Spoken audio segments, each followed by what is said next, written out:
What up, what up, what up, what up, what up? Crypto Warriors, it's Social Crypto back at it again. Today is Tuesday, June 30th, 2020. According to Rondoropoulos, banks with 15.2 million to 110.2 million in transaction accounts must hold 3% in reserve. Large banks, those with more than 110.2 million in transaction accounts, must hold 10% in reserve. This is from Bitcoin and Black America. Check it out. Great read. I'm actually going to do a review on this book this weekend. Actually, yeah, I'll do that. But this whole thing changed as of March of this year. Let's look at that real quick. Banks, by law, were required to hold a minimum of 10% of their holdings in reserves so they can meet their obligations in case of an emergency. They just got rid of that on March 26, 2020. Banks are no longer required to keep any percentage of their deposits in reserves. They slipped this in.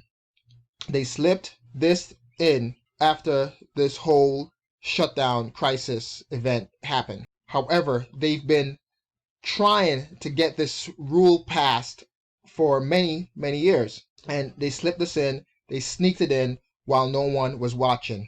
People, keep your eyes open. Do not trust the banks. They're not our friends. They're there only to enrich themselves. Let's get into it.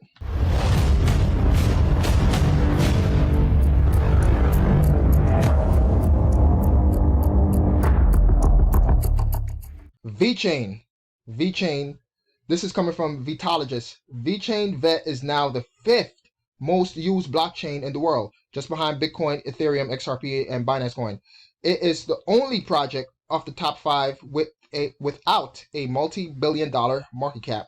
And this data is coming courtesy of @J_Coinstats.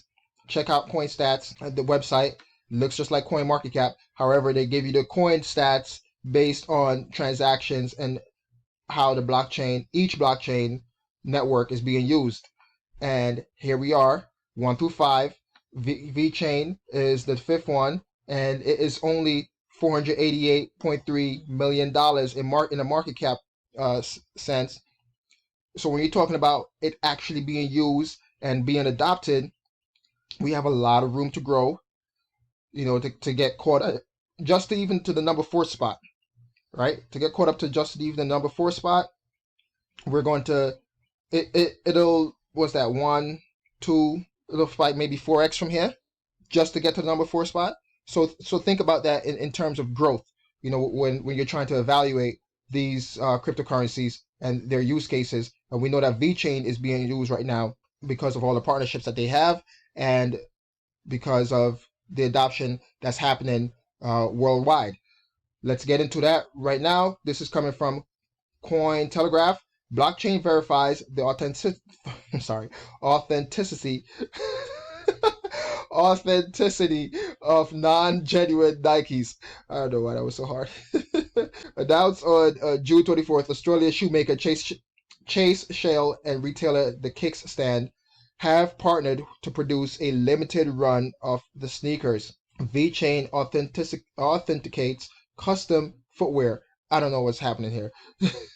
The Kickstand announced the upcoming limited release of the Air Max 1 inspired shoes on June 24th with a tweet emphasizing that the shoes will be traced using Vechain's toolchain suite and Thor blockchain.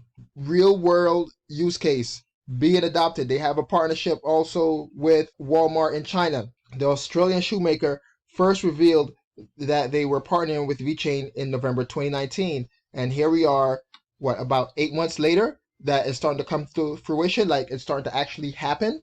So these things take time for it to happen and for these things to get rolled out. They have to build a product and, come up with the systems and use the systems that Vechain already have in place to track and authenticate their product. Redditor Nopers5 stated that this is the best strategy by Vechain. Target the small shoe companies that have released Nike licensed products, and maybe eventually Nike comes calling. And that, my friends, will be an awesome announcement if actually Nike start to use this Vechain suite of products to track their Nike and products and authenticate them. Real use case. Next, cryptocurrency and Bitcoin hater, Peter Schiff. I read this article. It's a great read because, although Peter Schiff doesn't understand Bitcoin and he tries to hate on Bitcoin and all the other cryptocurrencies, the fact that a common enemy of the crypto space and gold bug space is the Federal Reserve and their central banking and central banks around the world, we do have something in common. And it just, blows my mind that he doesn't understand Bitcoin. Or maybe he's just mad that he didn't get it early when Max Kaiser told him to get Bitcoin at $100 or $10 or $1. Peter said, what is dragging on the stock market and really hurting the banks is the economy rolling over. Anything that is hurting businesses and hurting the economy ultimately is hurting the banks, because all of these businesses, or a large percentage of them, have loans. They owe money to the banks. And if they are not open, if they are not collecting revenues, then they're not paying the banks, and the banks stand to have a lot to lose if the economy isn't rebounding as strong as people think. This V-shaped recovery that we are supposedly in and that have happened, as far as the economy, or not the economy, as far as the stock market is concerned, is all false. You see it on all the news networks. If you are an alternative person, if you're watching YouTube, then you're an alternative person, right? As far as getting your information, we see it on all the news networks. You see it on YouTube. You read it in blogs. You read it on the websites and all these other things. That V-shaped stock market recovery is false because people are still out of work. Businesses aren't opening. Businesses are still closed, and yet we have had that V-shaped recovery, so to speak, in the stock market, and it's all false because of the Federal Reserve and their meddling. The fact that they printed so much money or currency, the fact that they are buying junk bonds, and eventually they'll probably start buying stocks. That narrative of a V-shaped recovery is falling apart. I definitely agree with him. Although he's a hater of the crypto space, doesn't mean that we can't see eye to eye when it comes to the falseness of what's happening. Next, this is coming from CoinDesk. The return of the Bitcoin retail investor and why that's a good thing. Since the end of 2017, the conventional thinking was that well-heeled financial institutions would take the reins from the retail investors, becoming the driving force and primary investor class in crypto. But a report out last week from derivatives exchange ZubR argues retail investors are not just here to stay. They could end up absorbing more than half of Bitcoin's daily fresh supply in as little as 4 years. Now, I did a video a couple of days ago where, what's it called? Grayscale, they're the ones absorbing all of the Bitcoin supply on a weekly, daily basis. And they're getting all the freshly minted Bitcoin directly from miners, and then some. But according to this report, we are the ones that will be driving the market. We are the ones that will, absorb 50% of the market, which is still a good thing. And I think that number should be higher because Bitcoin wasn't made for institutions. So yes, although 50%, will be a good thing, that number should be higher. By the time the next reward halving era comes around in 2024, retail could potentially account for eating up over 50% of the physical supply, the report predicts. Since Bitcoin hit its all-time high at the end of 2017, the number of retail wallet holders more than doubled, reaching 215,000 by the start of June 2020.